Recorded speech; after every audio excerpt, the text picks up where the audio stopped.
Doctor, buenas noches. Hoy vamos a exponer brevemente el análisis ideológico y crítico de la Constitución Política del Perú. Mi grupo está conformado por Aldo del Río Villena, Flor Miriam Tapar Arana y Víctor Daniel Zapata Vilca, que corresponde a las semanas 13, 14 y 15, ¿no? Empezaremos, doctor, por una revisión documental enfocándonos en dos puntos. El primero, las doctrinas fundacionales y por otro lado lo que es el humanismo y el liberalismo.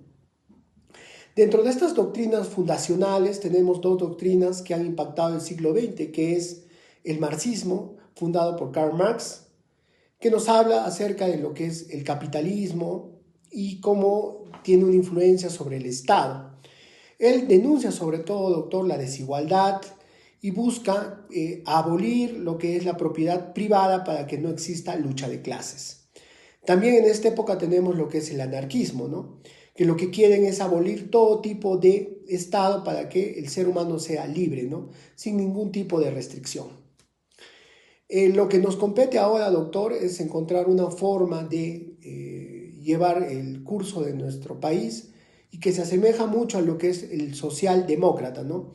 Que propone sobre todo una economía de mercado combinada con intervención estatal, nos asegura algunos derechos fundamentales y también nos da oportunidades para poder estar en un estado de bienestar y de provecho colectivo, ¿no?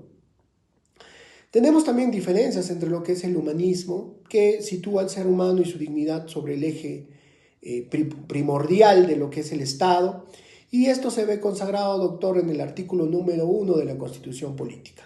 Por otro lado está el liberalismo, que impulsa la libertad individual, la igualdad ante la ley, el respeto de los derechos fundamentales y la limitación del poder estatal en los asuntos del pueblo, garantiza la protección de la propiedad privada. Como punto número 2 tenemos la identificación de influencias. El Perú está altamente influenciable con lo que es el liberalismo. ¿Por qué? Porque existe una libertad individual y estricta ante la ley, existen garantías de los derechos fundamentales, protección jurídica a la propiedad pública y privada, consolidación del modelo económico social del mercado y por último una división de poderes y un Estado de Derecho. Lógicamente, doctor, esto es un supuesto teórico, ¿no? Hay puntos en el liberalismo que se separan, digamos, sustancialmente con lo que actualmente vivimos en el Perú. Muchas gracias, doctor. Doy paso a mi compañera Flor Tapara. Continuando con la exposición, esta presentación explicaré dos casos que muestran cómo la Constitución Política del Perú influye en las decisiones del Estado y en la vida de los ciudadanos. Estos ejemplos permitirán entender la importancia de los principios establecidos en nuestra Constitución. Diapositiva 1 nos dice sobre el rol subsidiario del Estado.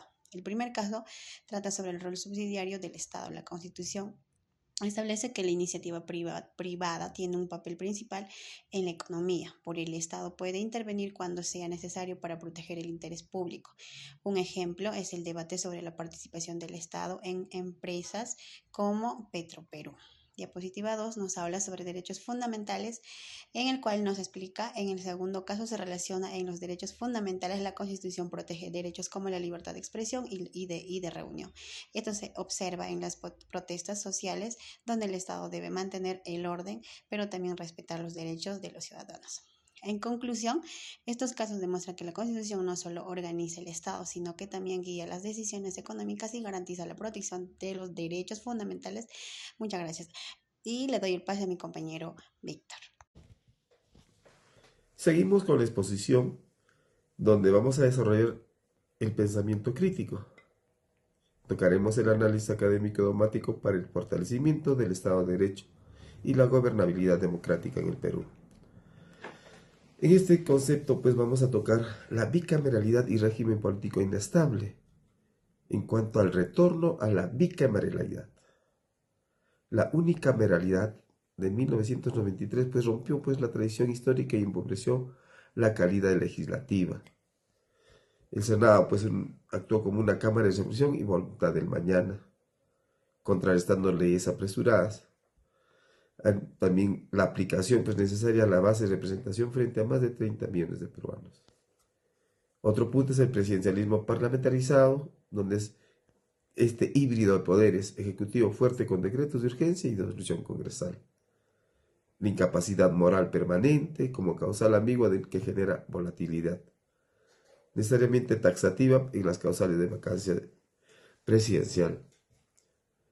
El régimen económico y reducción de derechos sociales, donde nos habla de la subsidiariedad del Estado, que es un tránsito de lo social democrático en 1979 hacia el liberalismo ortodoxo.